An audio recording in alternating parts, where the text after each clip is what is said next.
So yeah, don't forget to work on that positive physics unit 13 assessment due next Thursday for you guys, so a week from today. And you'll find a lot of questions, but some of them quick to answer, some of them take a little more work. But so I would still, even though some of them are quick to answer, I wouldn't necessarily recommend waiting till Wednesday night to get started on it. But start working through it, start watching some of the videos, figure out which questions you already know and which questions you need to figure out still. There's some things we're going to be learning obviously today and next Monday and Wednesday, or sorry, Monday and Thursday, that will help you as well. But today our agenda is to first practice a torque problem again. We're going to keep doing that. And then we're going to continue to work with the work-energy theorem and analyze a variety of situations and learn some energy equations. Also learning how to manipulate and create pie charts and bar graphs. I don't know if we'll get to the bar graphs. First period, we did not get quite that far. So, but we got through everything else. So we're going to start, like I said, with a torque question. So let me share a different screen with you to show you the question I'd like you to try.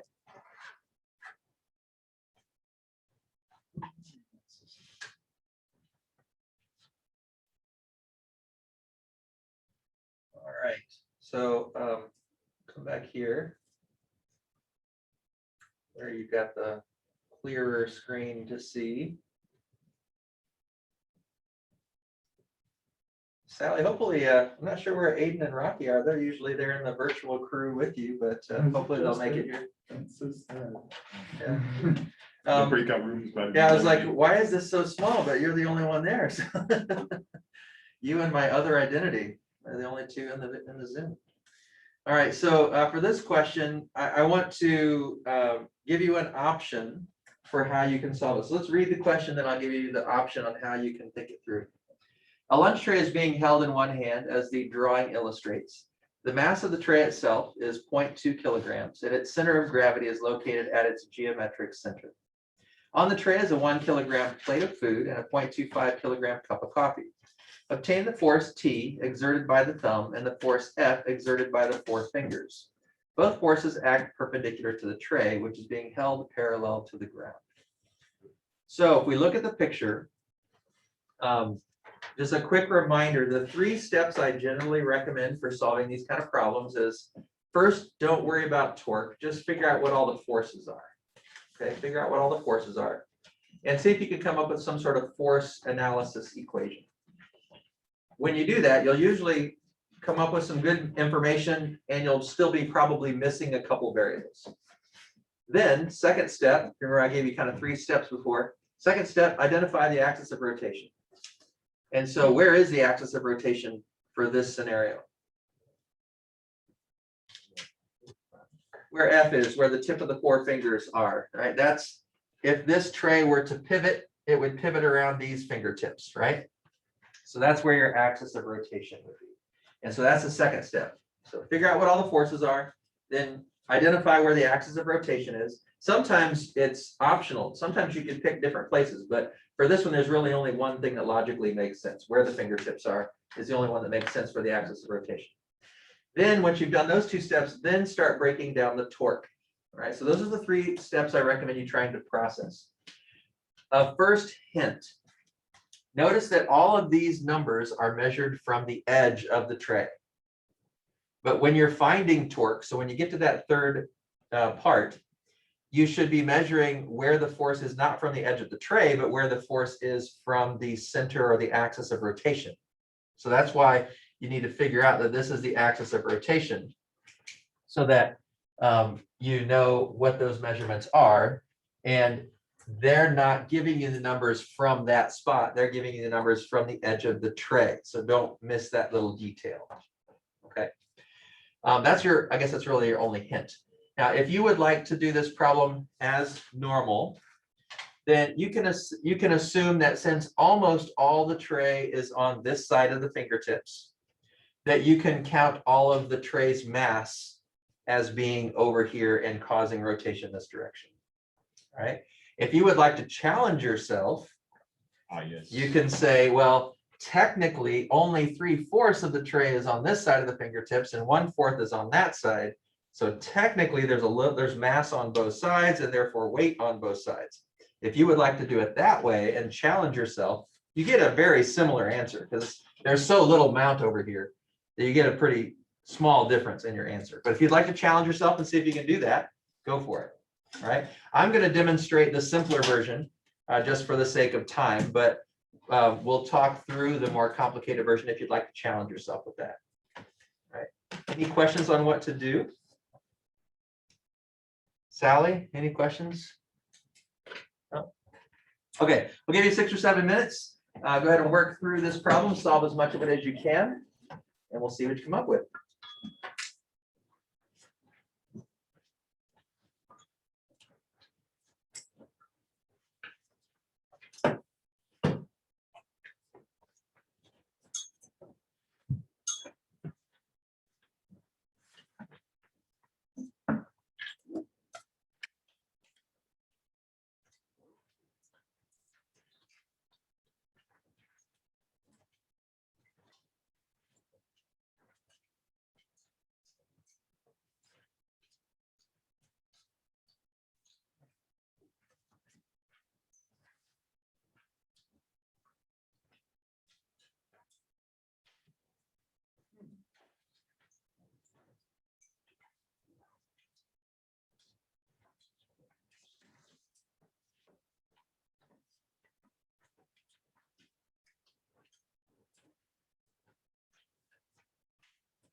We just got an email saying we're supposed to double check people's wrist stamps today. I think we must be getting an inspection, so Mine was They're gonna- real, they didn't do it. pretty before. faded. Yeah. Everybody had it. Yeah, the I red, got a collection of them. the red blob fades so fast. Yeah. Okay, you got it. All right. I actually heard from my first class that somebody, they caught somebody entering the school without going to the wellness check. Oh, So that's why they're asking everybody for their stamps. okay, maybe. My teacher in first period asked too. Yeah, well, we got an email earlier today, so I checked first period, and then we just got another email saying, please check, and so I don't know if they just, maybe were worried some people didn't see the first email, or they just wanted to check again, so either way. I assume by now, everyone that's here should have one, Yeah. but although I suppose someone could come late to school and not do it. Yeah, but they do it in the parking lot up there too. Oh, do they? Yeah, Okay, I thought it was just in the gym, they've got a couple places now. to enter, like, when you're like leaving senior parking lot, they have like an entrance stuff right there. Oh, okay. That's really nice. Yeah, I know the guard shack would do it. Any of the guard shack would do it for teachers, I didn't know they did it for students too, that's nice. They'll do it if you need to get in and it's before the gym's open. Oh, okay. We don't want all 800 of us going to the guard shack. Right. Be pretty fun. Some giant line. Hello.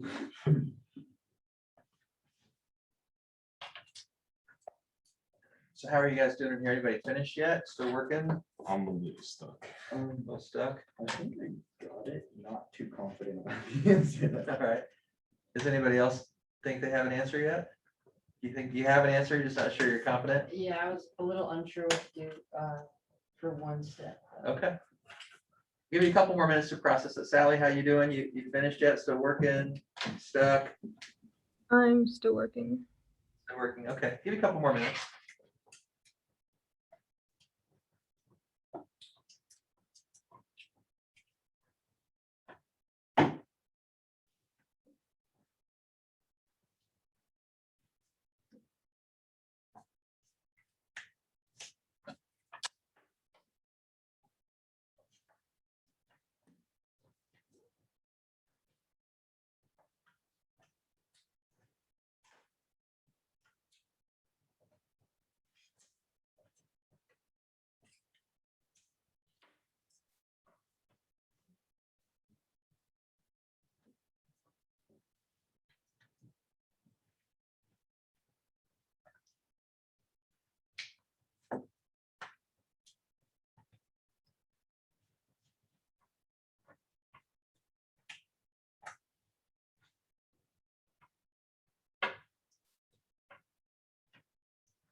All right, so let's go ahead and start working through. If you're still working, you can kind of follow along. If you're stuck, we'll hopefully get you unstuck. If you're done, give you a chance to check your work. how many of you did finish already in the class? 3, okay. You're done too, Kyle? Yeah, I'm just not sure on my answer. Yeah, okay.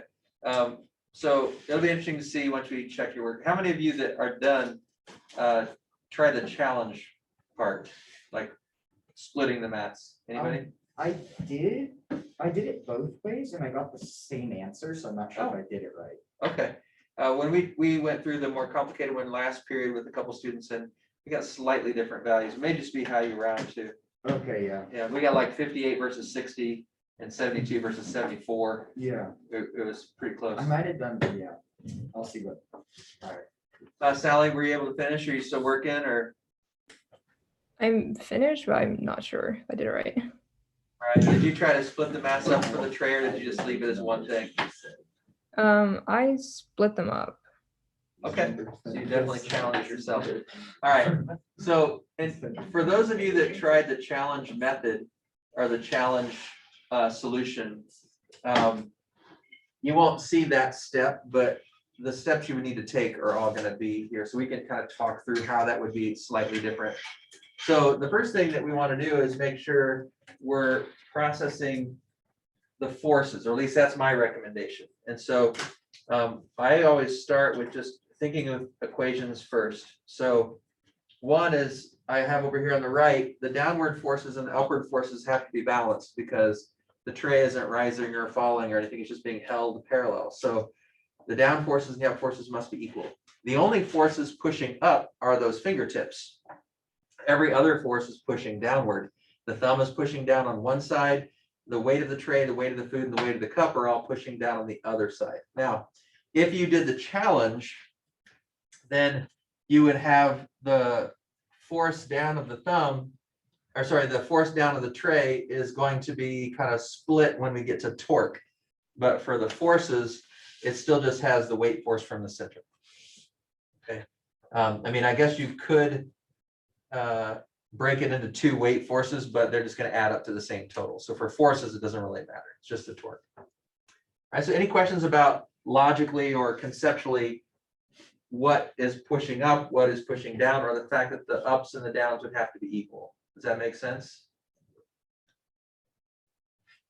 Okay. So then if we start putting some numbers to that, we don't know the force that the fingers are applying, and we don't know the force that the thumb is applying. We do know that the tray itself is a 2 Newton force. And if you split it up, part of that 2 Newtons is going to be over here. What is it, about a quarter of it, I think? 0.1, yeah, so about a quarter of it's going to be over here, and 3/4 of that 2 Newtons will be over here. But in total, it's just 2 Newtons pushing down. For the plate of food, 10 Newtons pushing down. For the cup, 2.5 Newtons pushing down. I just used 10, so I just used their mass in kilograms it was given, times 10 for G, and found the weight of each one. So I've analyzed the forces entirely, and there's 2 things I still don't know, which are the 2 things the question asked. So in some ways I feel like, well, did I make any progress? Well, hopefully we'll see as we keep moving forward that yes, that it does help to at least make that a little bit of progress. All right, so let me scroll up a bit. I need to just still be able to see everything. But so then the second step after I analyze forces is always identify the point of rotation, which we did before. It's right there at the fingertips. If I push harder with the thumb, the tray is going to rotate counterclockwise around the fingertips. And if I push less with the thumb, it's going to rotate clockwise around the fingertips. So the fingertips are the pivot point. And then as I look at the torque, first just with equations, I know that any force that creates clockwise torque has to be balanced by the forces that create counterclockwise torque because it doesn't spin. It says we're holding it parallel. So there are forces creating torque, but they're balanced because there is no rotation. So just like we know the forces have to be balanced because the tray isn't rising or falling, we know the torques have to be balanced because it's not rotating clockwise or counterclockwise. And the only force, again, this is assuming we didn't split the tray.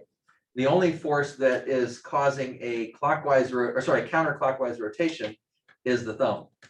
If I push harder on the thumb, it's going to cause the tray to rotate counterclockwise. But the weight of the tray, the weight of the food, and the weight of the cup would all be creating a clockwise rotation. And so I need to figure out their 3 torque values and add them together. and those counterclockwise and clockwise have to balance. So again, if you did the challenge method, you would have to split this tray up, and you'd have the right side of the tray over here on on these clockwise torque forces, and then you'd have to have that little piece of the tray added to the thumb, because that little piece over here would be making it turn the other way. Making sense? All right. So then if we start putting some numbers into that, I didn't put anything in for the thumb yet. I just focused on the values for the other objects. So we'll kind of scroll back up and down to see the picture here in a second. But for the thumb, I know it's a 2 Newton force. And if I look at the picture, the thumb is, or sorry, not the thumb, the tray. I know the tray is a 2 Newton force if I'm keeping it all on one side. And I know the center of the tray, it's a 4.4 meter tray. So the center would be 0.2 meters. But we don't need to know how far it is from the edge of the tray. We need to know how far it is from the axis of rotation. So if the center is at 0.2 meters and the fingertips are 0.1 meters, the distance between those two positions is 0.1. So that's one of the things that sometimes students get a little bit tricked by, is not recognizing that for the center of the tray, I need to find this distance when I'm getting the torque. And I know this is going to be at 0.2 meters, but this is at 0.1. So that difference is 0.1 meters. Okay, so that's where the 0.1 meter comes from. Then for the food, it's 1 kilogram. So that's the 10 Newton force that we found above. And the food is 0.24 meters from the edge, which means it's 0.14 meters from the fingertips. And then the cup is 2.5 newtons of force. It's 0.38 meters from the edge, which means it's 0.28 meters from the fingertips. All right, so questions about that?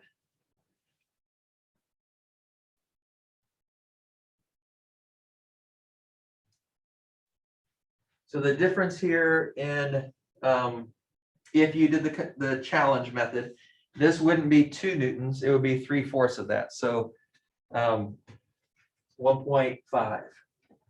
And then you would have 0.5 on the other side of the equal sign, that is 0.05 meters from the edge. So you'd have to split that tray up if you're doing it the challenge way. All right. Now we do know a little bit about the thumb though. If we look at where the thumb is located, it's 0.06 meters from the edge of the tray, which makes it 0.04 meters from the pivot point. So I don't know the force of the thumb, but I do know its radius from the axis of rotation. So if I take the force of the thumb as a variable and then plug in the distance it is from the axis of rotation, I know that it's 0.04 meters from that axis. And then if I just simplified the 2 times 0.1 and the 10 times 0.14 and the 2.5 times 0.28 and just got those down to torque values in Newton meters. But now I could add those all up and divide by the 0.04 and solve for the force of the thumb. And the force of the thumb, if you solve it this way, which I guess you could call the simple method, but it isn't really simple, but it's the easier approach, it's not the challenge approach. We would get about 58 newtons, 57.5 newtons. And that was one of the questions it asked, is what is the force of the thumb is pushing? Yeah.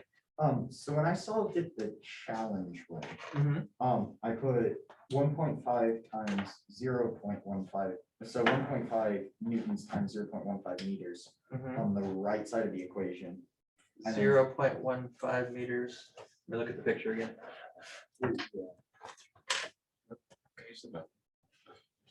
So it's 0.2. So why did you use the distance you used? So if you split the tray in half, Oh, yeah, I got you. the middle of the The right middle half of the that, tray yeah, is okay. at 0.15, Mhm. and then I did 0.5 newtons times 0.05 meters on the left side. 0.5 newtons, yep, times And 0.05 meters, yep. And then I subtracted the part on the left side Mhm. from both sides of the equation, Uh-huh, and it ended up being also 0.2. okay. So this is 0.3 length. And the middle would be 1.5 from that, okay. Yeah, so I think if you calculate it from the center of mass, it'll be just as accurate as splitting it up and Yeah. calculating their centers. Yeah. Oh, true, because it's compensating for it either way. Yeah, you're right. By moving the center of mass. Yeah, you're right. So yeah, they cancel each other out. Yeah. Yep. So the challenge way doesn't give you more accurate answer, just gives you more work to do. Yep. Yeah, all right. Might have been just that I didn't actually solve it myself. I just took their word for it. So it might have been that they rounded different. And that's why they got a slightly different answer. Or maybe they used 9.8. I didn't check their work. Yeah, oh yeah, I used 10. Yeah, I used 10 on all mine, but maybe they used 9.8 and that's why it was different. It wasn't really because they split it. Yeah. It's the challenge kids also wanted a challenge with their gravity. So. Yeah. So the thing that the question asked that we still haven't figured out is what is the force of the fingers? Well, if you solve for the force of the fingers, we can use the forces up above. Now we know the force of the thumb is 57.5. So if we plug that in right here and just add the 2 and the 10 and the 2.5, we should get about 72 newtons for the force of the fingers.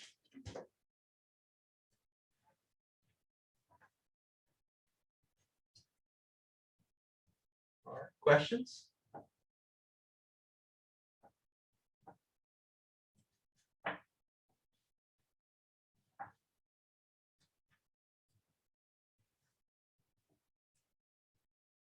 All right, so there's a good review of practice problem with torque. A chance to think through how we combine the ideas of analyzing the force, analyzing the torque, using them together to basically combine knowledge from 2 different units to solve a new kind of question. All right, let's go ahead and switch gears then and start going back to energy. We're in the energy unit, but we keep reviewing torque because it's just typically a common concept that's tested and also typically one that students struggle with a bit. So want to give you lots of practice. So let's switch gears back to the notes.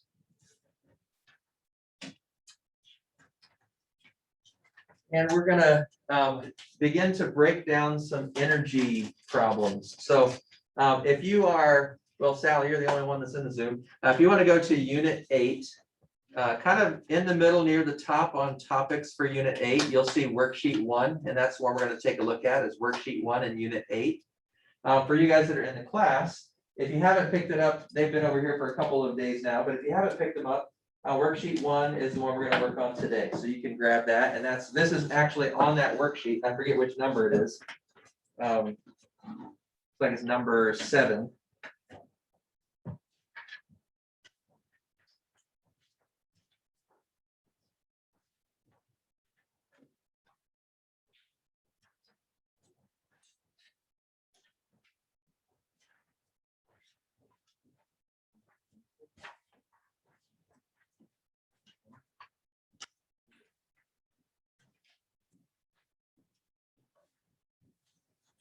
So on the worksheet, I believe this is number 7. It says number 3 on the screen because I have different versions of the worksheet and we've done them in different orders, different years, but I believe it's number 7 on the worksheet.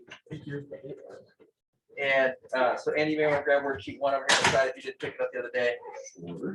So if we look at this object, it says a baseball is thrown up in the air and then falls back down. Place velocity vectors by each corresponding baseball in the drawing and draw an energy storage pie for each lettered position. So if we look at the velocity vectors, they've already put those on for us.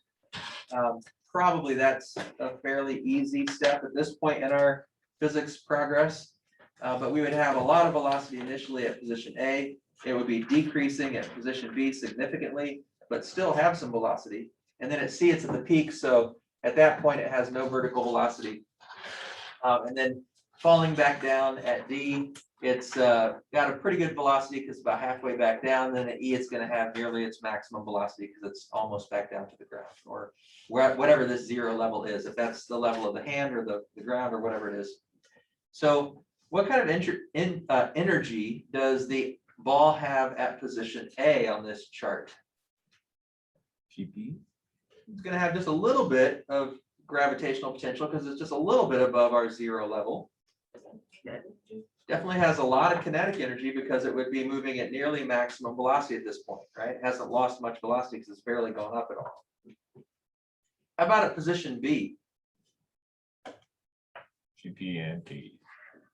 It still has a little bit, right? Yeah, it's still moving. So which would have more potential or more kinetic? Potential. Yeah, more potential. It's high up in the air comparatively, so it's got a lot of potential, but it's pretty slow at this point. It hasn't stopped yet. It hasn't reached the peak, but it's getting close. So not much kinetic. How about at C? Potential. Yeah, that's only going to be potential, and we'll want to start emphasizing the kind of potential because we're going to add another kind here. We've mentioned it briefly. We're going to talk about it in more detail today. So specifically, what kind of potential energy would it be at C? Gravitation. Gravitational potential. Good. So if we kind of analyze the first half of that flight, the actual percentages we don't know too much quantitatively. We could make some estimations, but because it has very little height at position A, it has very little gravitational potential energy, mostly kinetic. But then at part B, it's kind of flip-flopped. It has a little bit of kinetic because it's moving slowly, but a lot of gravitational because it's almost reached its maximum height. And then at C, all gravitational potential. Now, remember from our notes last time, I showed you the slide where we had all the variety of variables, right? So kinetic energy might just be K. Here they're using EK. You could also use KE. Like there's a lot of ways you might see it represented. Gravitational potential energy on College Board, they usually use U sub G. Here they're doing E sub G.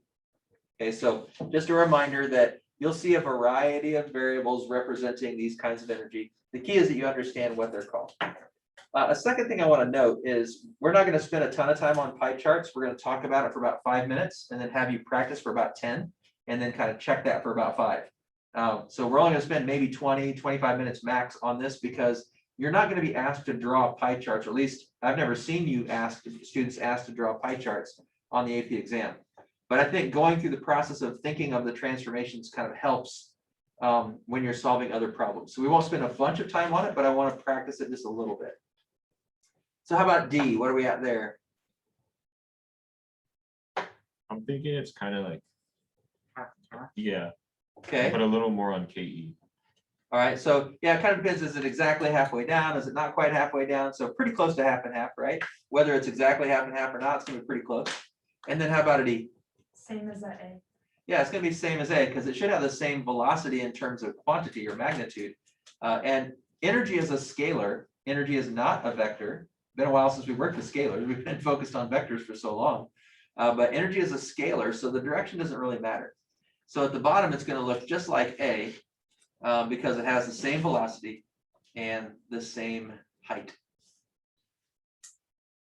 So remember, gravitational potential is always based on height. Kinetic energy is always based on velocity. And Sally, if there's ever a point where you have a question, just feel free to unmute and just speak right up. Questions that making sense? Sure. All right, let's take another look at a different example. And this is where we're going to focus in on springs and the elastic energy that can be stored in springs. So what do you think about the first picture all the way to the left? We've got, looks like a potato or a rock or something squishing down on a spring. And there's no arrow, meaning there's no velocity at this point. So it's all elastic potential. Yeah, all elastic potential energy. Now, we could argue, well, it's above the ground. If I'm saying the ground is 0, then it's going to have some potential energy that's gravitational.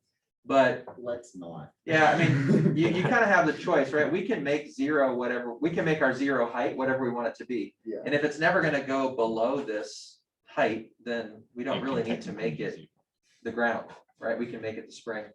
How about the middle picture? KE. Got some kinetic, it's moving.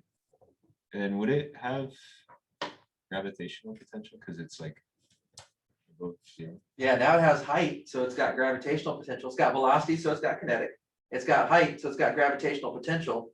And anything else? Would it have any spring energy now? No. No. No, the spring's relaxed, right? It's off the spring, so there's no spring energy. And then at the top, GP. Only Yeah, only the gravitational potential. So if we analyze that with pie charts, your percentages for the middle one can be, relative. It's hard to know exactly what percentage it should be, but you should have probably a little more gravitational to kinetic, but if you think that's halfway, then maybe you split it half and half. It's all estimation at this point. The key is, are we seeing the correct progressions? Are we seeing the things that should be increasing? Are we seeing the things that should be decreasing? That's the key, because they aren't giving us numbers here. So it's only loosely quantitative. All right. You okay with that example? Does that make sense? I think that's also on that worksheet. I forget which number though. Number 8, it looks like. We okay with that one? All right. Let's do one more. Here we've got a super ball. And it says it's dropped and bounces up and down. Draw a pie chart for each position of the ball shown. Why does the ball not bounce as high each time? Where does the energy go? They've kind of answered that last couple of parts below here. Some of the energy is converted to thermal on each bounce. So the ball's bounce height is reduced. And you could call it thermal, you could call it dissipated, you could call it internal energy. Again, if you remember that slide where we looked at all the different variables that you can use, we could label it a lot of different things, but it's basically energy that's sort of become useless to us. We haven't destroyed it, but we've converted it into heat or sound, something that we can't really retrieve anymore. It's generally typically going to get lost to the environment, but we still have to account for it. So what kind of energy do we have at A? GP. It just got gravitational potential, right? It's at the peak. Okay. How about at B? A little bit of thermal and then. Would it be EPE? Since it's like, Yeah, so go ahead. Now, are you saying a little bit of thermal and then, What you said, yeah, what's that EPE again? elastic. Elastic potential, good. And on College Board, remember, they don't call it generally elastic potential energy with their variable. They call it potential spring energy. So they'll use U sub S. All right, so I generally would call it what you did, elastic potential energy. But just so you know, if you see a variable U sub S, that's the same thing. Is the ball a spring? Well, Yes. kind of. I mean, yeah, it compresses and stretches. So yeah, it's like a spring. We wouldn't normally call it a spring in common conversation, but it behaves like a spring. And then at part C,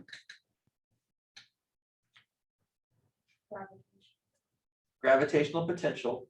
But because that energy that we're accounting for in terms of the dissipated energy or that thermal energy. The thermal is like there. Yeah. So we. When it hits again at D, the grow. Yeah. So we need to keep tracking that energy, even though technically we may say, well, it got lost to the environment. It's still part of the system.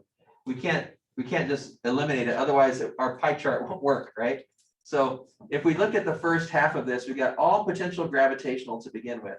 And then as it's squishing against the ground, it's storing elastic energy. So if we say it's at the bottom of where it's fully compressed, since they're drawing it kind of squished here in the picture, that full compression means it's got a lot of elastic or spring energy, but it's because of the sound and the friction here, and we know that that's going to be accounted for here.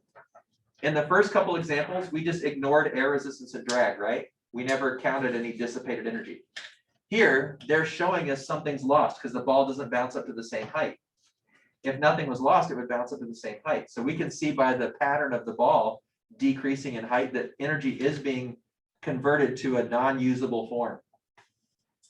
And so there's going to be that thermal energy that's lost. It looks like they're still not accounting for drag or air resistance though, because they've drawn the shape at point C the same in terms of how much thermal it has. But now it's no longer elastic, now it's gravitational. Tracking okay with this so far? Yeah. Could I do like EL for lost energy? I've never seen it listed as EL. If you did that, I would want to make sure you put a key over to the side. And I would be a little hesitant because they may assume then that you think it's being destroyed somehow. And energy can't really be destroyed. Okay. So dissipated or thermal is more traditional. Could I do ED for dissipated? Yeah, that's what I usually do actually. Okay. Yeah. Because that makes a little more sense. Yeah, Because thermal, it's not always just thermal. correct. Yeah, I prefer to use E sub D for dissipated because then it's thermal, it's sound, it's any other vibration that's lost. Sometimes actually College Board will do EINT for internal. They call all that internal energy because it came internally initially. I think that's a little weird because, yeah, it started there, but that's not where it's at now. It's external now. Yeah, I mean, it's maybe internal to the system, but it's not internal to the object anymore. So, but that's sometimes what they'll do. And then how about at D? What are we gonna look like at D? Another thing of thermal energy added on to the one we already have, and then, elastic potential. Yeah, so it's gonna look a lot like B, but more thermal energy, more of that dissipated energy. Because what already was dissipated, still it has been, but now we're dissipating more with that collision. And so we should see a lesser amount of elastic energy. It won't be able to compress as far because it didn't fall as far. Right, so it won't compress quite as much this time. And it will be adding to the dissipated amount of energy that we already lost. And then when it gets back up to E again, we can see that it won't go to the same height. So the key here isn't so much what your percentages are, but that if you track the gravitational potential energy from A to C to E, you see the gravitational potential energy is decreasing and it's being replaced in part by the dissipated energy that's lost in those collisions. Making sense? You okay with that one? Sally, you good thumbs up there too? All right, I see a nod. All right, good. All right, so what I want to do now is have you go ahead and try, and like I said, we are going to spend a ton of time, maybe 5 minutes. So just do a few of them. Start at number 1 with the rabbits. These are like wind-up rabbit toys. And just do a few of them. We'll only give you about 5 minutes, see how many you get done in 5 minutes, and we'll chat them through for a couple minutes, and then we'll move on.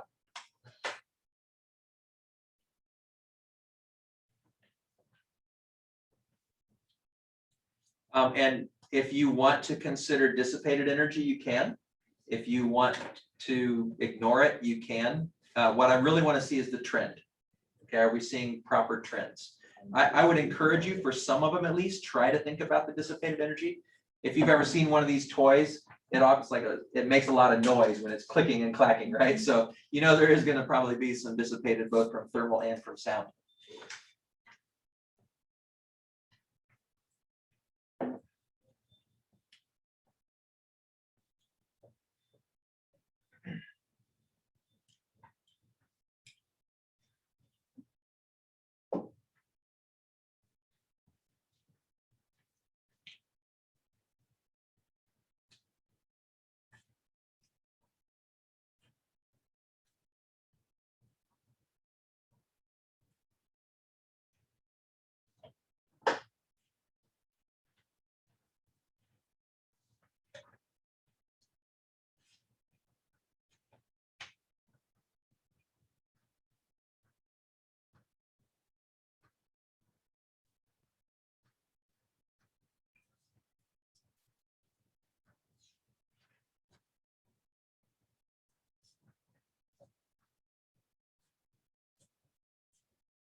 Give you just about one more minute and then we'll check them over and see how you're doing.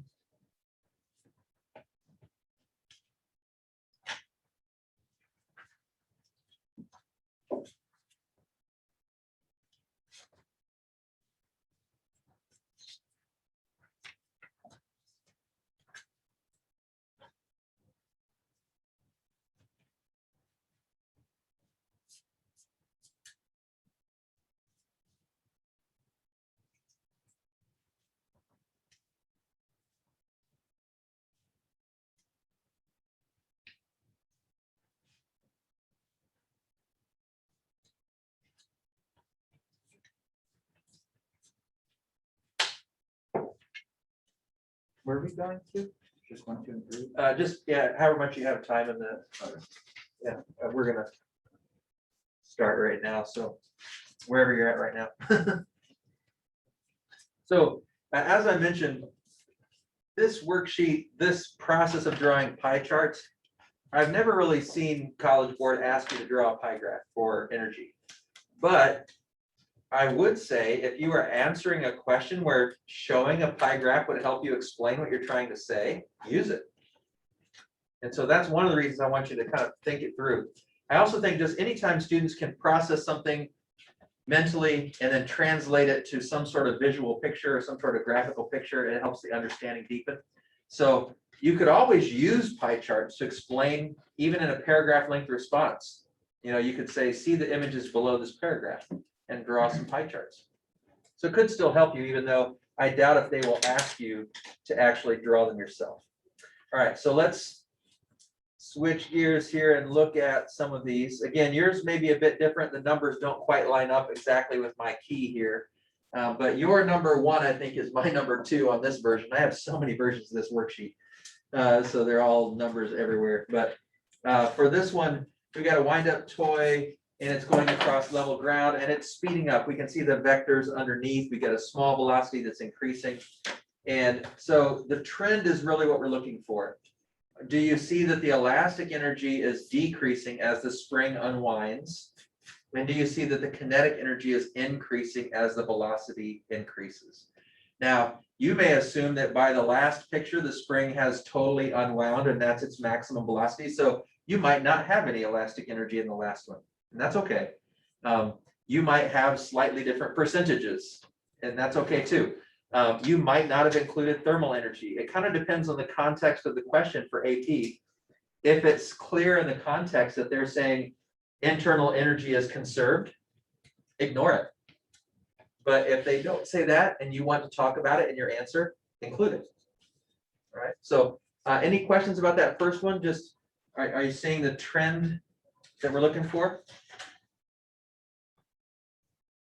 All right. Let's look at the next one. So the next one says we've got this thing that's moving, or this rabbit toy that's moving up the incline, and this time at a constant velocity or constant speed.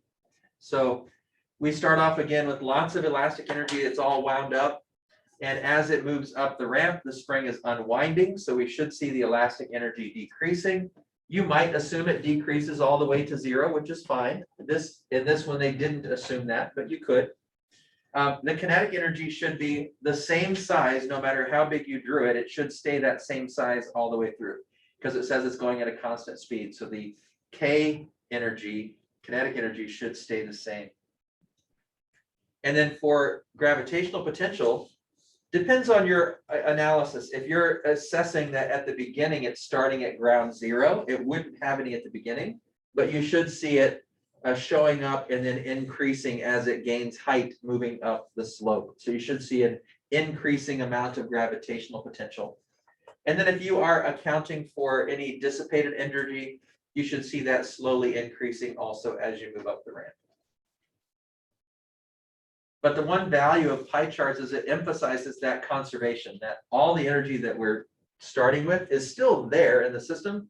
It's just, well, I guess it may or may not be in the system anymore. Depends on how we define the system. That's next week. But if we're assuming everything around it is the system, it's all still there. It hasn't been destroyed. It's just being converted. Now that thermal energy is kind of converted to something that's sort of useless now. We can't really usually gain that back, but at least we've accounted for it. Any more questions? on that one? We'll look at another one here. Actually, we'll look at two more, even if you didn't get that far. So for the third one, wound up moving along at constant speed. So the elastic energy should be decreasing. And in this one, you kind of almost have to include a dissipated energy, because if there's no dissipated energy, the graph doesn't make sense. Because the spring would have to wind down. That's what makes it move. So we know the elastic energy has to be decreasing. And the kinetic energy can't be increasing because it says constant speed. So you kind of have to include the thermal or dissipated energy in this one for it to make sense. Because the only way that the elastic energy can decrease and the kinetic energy stay constant is if there's some other form of energy we're accounting for. And the only one that makes sense here is dissipated or thermal. And then the last one I want to look at, whether you got to it or not, I think it's the next one on your worksheet. In this case, it's going up the hill, but it's slowing down. And so kind of an odd scenario, but it's a good one to look at in terms of the patterns. So we still should see the elastic energy decreasing because the spring is unwinding to make it move. So we should have a lot of elastic energy and then less and less and less. And we should have a lot of kinetic energy at the beginning because it's moving the fastest at that point. And then that kinetic energy should get less and less and less as well, because the velocity is decreasing. The gravitational potential should be increasing because it's starting at the bottom and working its way up. So we should see an increasing gravitational potential energy. And then again, you may or may not consider the dissipated energy. It makes sense to because of the style of toy we're looking at. But if you do, then we should see that dissipated or thermal energy increasing as well as more sound is given off as more friction is experienced. So those are the first four. I think that's sufficient. I just wanted to give a few practice ones. We did some together to begin with. Now we've done some, on your own and you kind of check them. Any questions about figuring out pie charts or how that works for analyzing energy?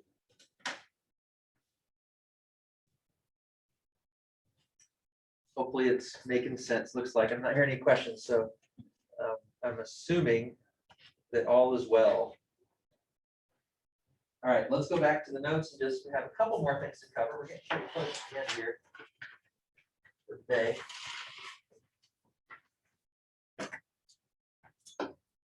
All right, so this next few slides I'm going to go through pretty quickly, and it's mostly review. It's really what we talked about before a couple of times now. Anything that's moving has kinetic energy. Anything that's not moving does not have kinetic energy. And we can think about that conceptually, that the word kinetic, even back to its Greek roots, means something's moving. So if it's stationary, it has no kinetic energy. Right? So that's hopefully pretty clear, but just a quick summary of a concept we've talked about. Now, when we calculate kinetic energy, we've already looked at this equation, and it is provided by College Board, not one you need to memorize. It's on the list. It's kind of near the top on the side of the list that's mostly full. And it is 1/2 mv squared. On the College Board paper, they don't call it KE, they just use K without the E. But it's the same equation otherwise. And remember that the units for energy is joules.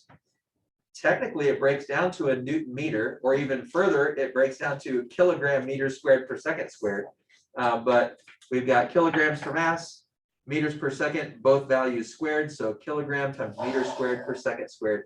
So you could call it a Newton meter, but typically we call it joules because joules are equivalent in terms of terminology to Newton meter.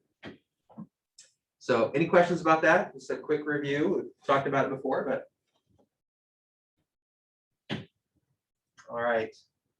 Now we also talked about gravitational potential energy. So a quick review here.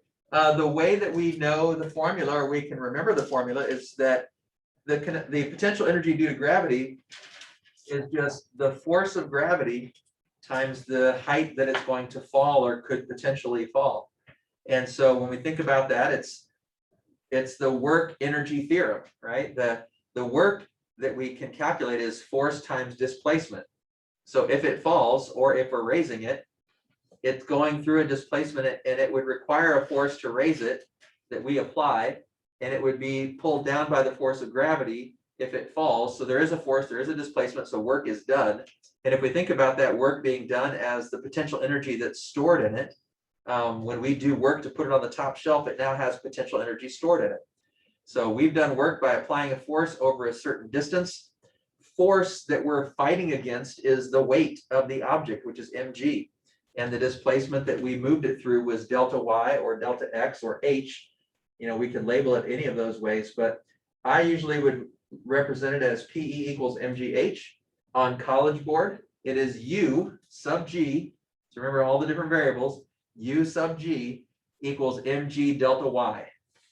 Okay, so same meaning, but hopefully by this point in the year, you're fairly comfortable with variables looking different and still understanding the connections, but that is one where it's a little different. U sub g equals mg delta y on the College Board handout. All right. We also talked about the conservation of energy, and one term that you'll often see on worksheets is either total mechanical energy, or sometimes they'll just call it mechanical energy. And when they mean when they say mechanical energy, what they mean is the total.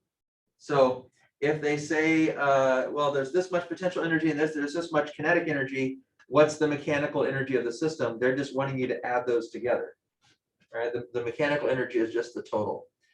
And we do have enough time. I'm going to go ahead and quickly show you this energy skate park. Oh, it's actually on this computer. So, well, let me do it here. I think it'll be easier to just show it this way.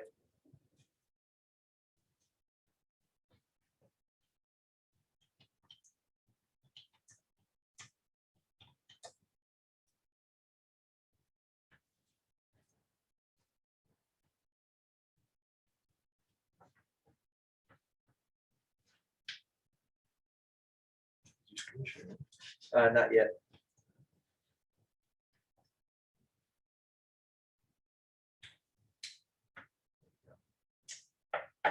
Oh, this is different than it's updated since last time I looked at it.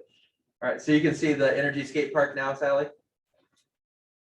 All right, hopefully this is gonna show what I want it to show here. Okay, good. They've updated. There's a whole bunch of stuff on here now. Use a dog. Is it dog? Use the dog. Dog. The dog, you want to go with the dog? Okay. We'll go Let's with the go. dog. Yeah. So we got a pie chart. We've got a bar graph over here. This down. We've got, we want to see the speed. All right, so right now we can see there's no friction. We'll just use normal gravity. So we'll put the dog on the skate park. All right, so you can see over here we've got a little bit of thermal energy because I dropped him onto the dropped him on, so there's going to be some sound or whatever from him colliding with the track. But now it's not increasing. The thermal energy is constant because there's no gravity, or sorry, there's no friction. The kinetic and the potential just seesawing back and forth. The kinetic decreases as he moves up the ramp and loses velocity, and the potential increases as he moves up the ramp and gains height. The total is the mechanical energy, and it's staying constant. Now, if I add some friction, we start to see that thermal energy growing in both the pie chart and the bar graph. And the dog, she, begins to lose the ability to climb up to the same height, just like the ball loses the ability to climb up or bounce up to the same height. And eventually, Fido or Fides, whatever dog this is, comes to rest. Whoa. And the thermal energy, they really take it a long way, don't they? The thermal energy eventually equals the original mechanical energy. All right, so just wanted you to be able to see it. Max gravity. All right, now I'm probably gonna have to go over to the other computer again. So stop this share. That's the part that's so annoying about this. Share that. I like to show you a lot of things, but it takes time to move back and forth. So when you see mechanical energy or total mechanical energy, it's like that far column on that bar chart where it's, you know, going up and down that way, and or the total staying constant while the others are going up and down. All right. So that is the principle of conservation of energy. Now, I want to spend just a little bit longer time on spring energy, not because we haven't talked about springs, but I want to help you understand where the equation for spring energy comes from when we're finding the potential elastic energy of a spring. So we know that springs supply a variable force. If I stretch with a little bit of force, it only stretches a little bit of distance. And the more force I apply, the more it stretches. And as I stretch it, the farther it stretches out, at least until the point where it starts to deform, the farther I stretch it out, the harder it gets to stretch it further, right? It's a variable force, it's not constant.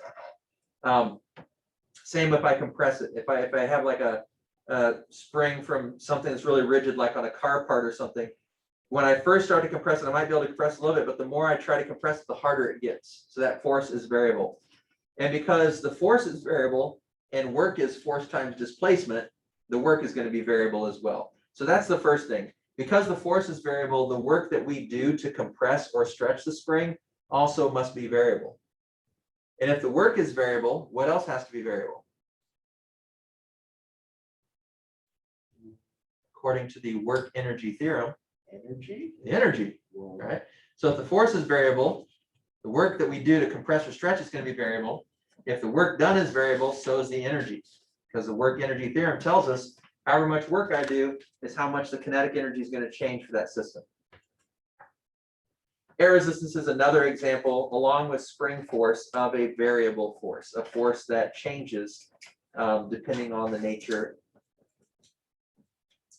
All right, now you'll see the term ideal spring in a lot of questions for a college board. And what they're meaning is that if you've ever played around with a spring and you stretched it too far, like a slinky or a spring out of your pen or something like that, if you stretch it too far, it ruins it, right? Like it just damages, you can't use it again the way it was intended. So we know that Hooke's law does show us that if we graph the force and the displacement of the spring, the stretching or the compressing, we should get a linear relationship unless we go beyond the natural limits of the spring. So whenever you see in an AP question using an ideal spring, all they're saying is it still applies or supports or obeys Hooke's law. It's not to this point where we're deforming it and the line starts to curve. All right, that's all they mean by that phrase. Now we know Hooke's law tells us mathematically that the force that we apply is going to be directly proportional to the spring constant multiplied by the amount of displacement that we create with that force. And the spring constant is going to be basically defined or valued by what kind of a spring is it, what material is it made of, how tight are the coils, how rigid is it.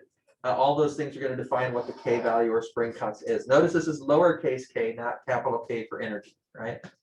So there's Hooke's law. Now back to the graphing. We've graphed force and energy before so we could prove that it was linear. We've talked about that before with Hooke's law. But now as we look at it, if we find the area under the curve, the force times the displacement. Well, wait a minute. Force times displacement, what's that? Work. Well, if it's work, it's also energy. So when we take force times displacement to find the area under this curve, we're finding the work done or the energy used, right? So the area under the curve is energy. And it's the potential energy we're storing in the spring as we stretch it or compress it. But because it's a linear relationship, we have a triangular shape, right? So the area is going to be 1/2 base times height. Well, our base is x, our height is f.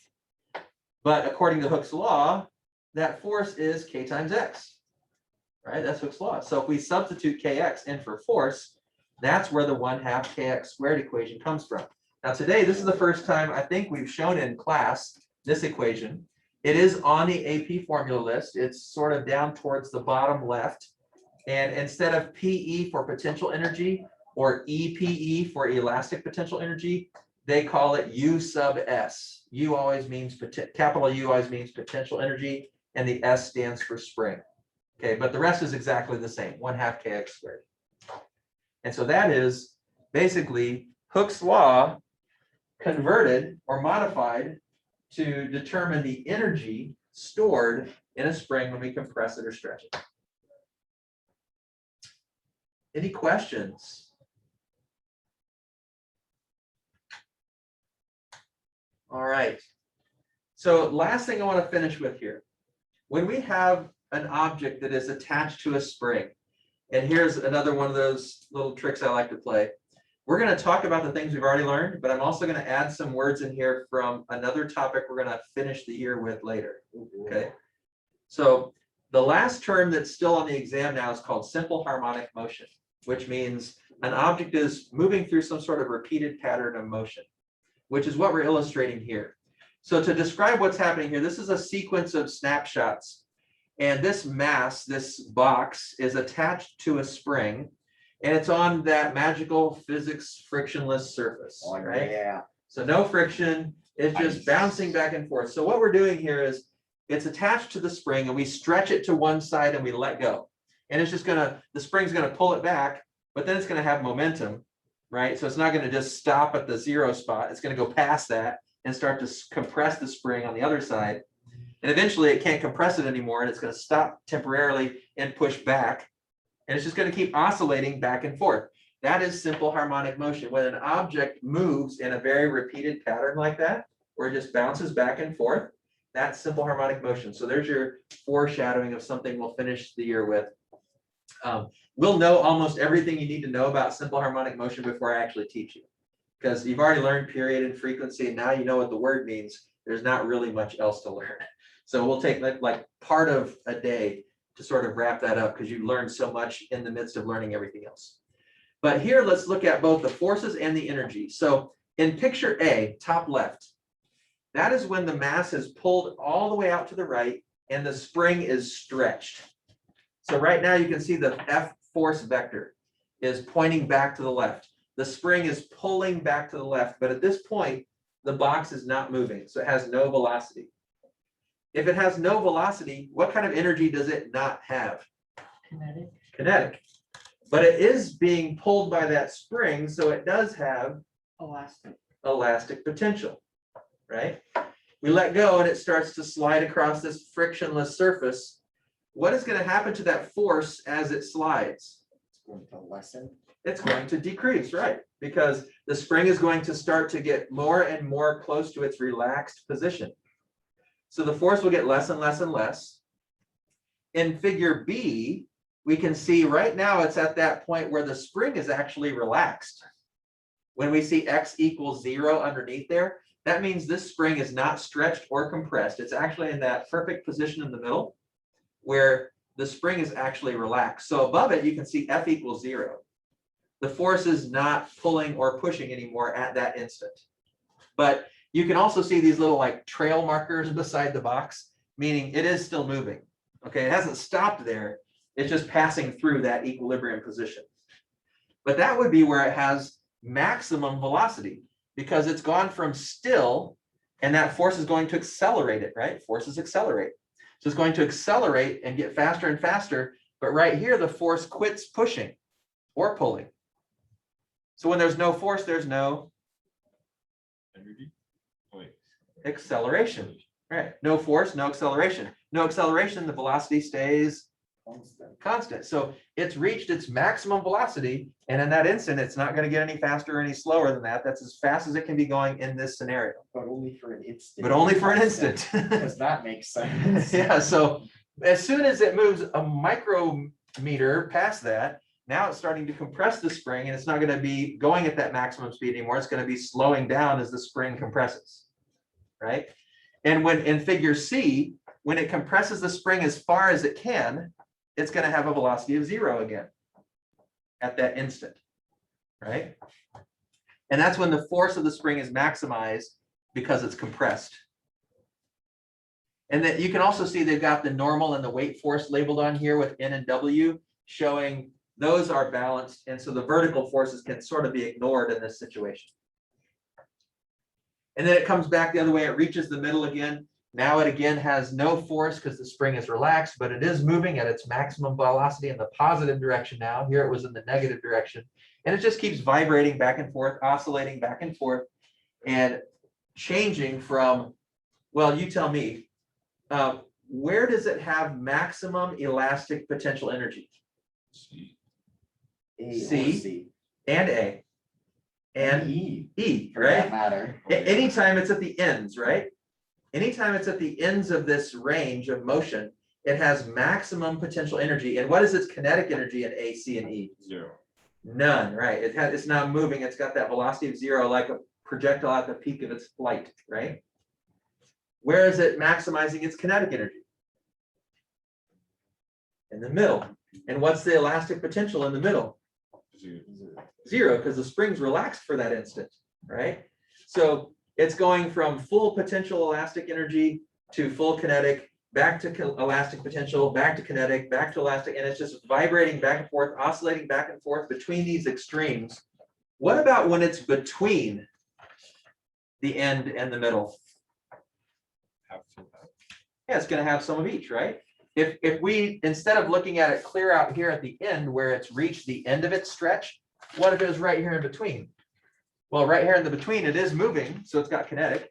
And it's still stretching. But the string is still pulling or pushing depending on which direction it's moving, right?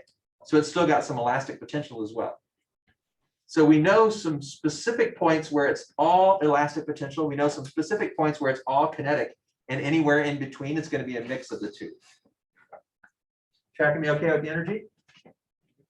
So this kind of a problem, you see these simple harmonic motion spring, mass on a spring devices in tons of questions for physics on the exam. Sometimes they want you to focus on the forces. Sometimes they want you to focus on the energy. Okay, so you have to be able to analyze it in multiple levels. For an FRQ, they might want you to analyze all of it. Force, acceleration, energy, work, friction. So they may say, you know, they always have these really strange devices, like it's bouncing back and forth and then the surface changes and has friction. Okay? Yeah, I don't know how they do that, but you know, but that's the kind of thing they might say. Well, it's going back and forth, and then suddenly there's friction. What's the coefficient of friction? And so then you have to connect all these pieces together. All right. There wasn't friction and now there was. The guy in our math book was just like skateboarding and then suddenly he was in space. Yeah, it's funny when you're writing questions, you don't have to limit yourself to the realities of our universe. All right. Even though that's like what you're studying. Yeah, we're trying. All right, so I think that's a good place to stop for today. We've got some example problems, but we'll start with those on Monday next week. We've covered quite a bit of ground today. So Sally, if you have any questions for me, feel free to stick around and ask them, but if not, you're dismissed, and I hope you have a great weekend. See you on Monday. Okay, thank you. You're welcome. And for those of you in the room, we just have a minute and a half or so left, so we can go ahead and start packing up and spraying down the tables and such.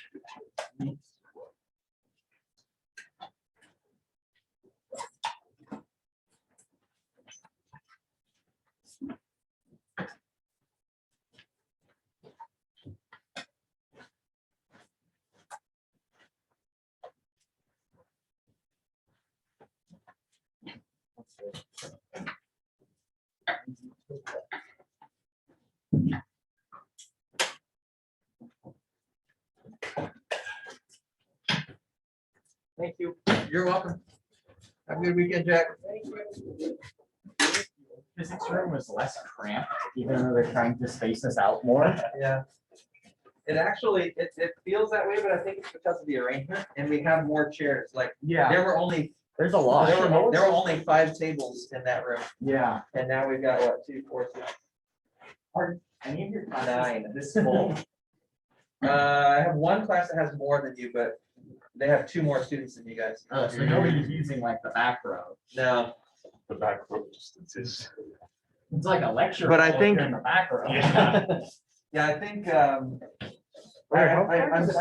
wondering if I'm supposed to spread you guys out more based on some of the emails I got, but if you're even in the 3rd row, you're looking through so much plexiglass. Yeah. It's and kinda- people.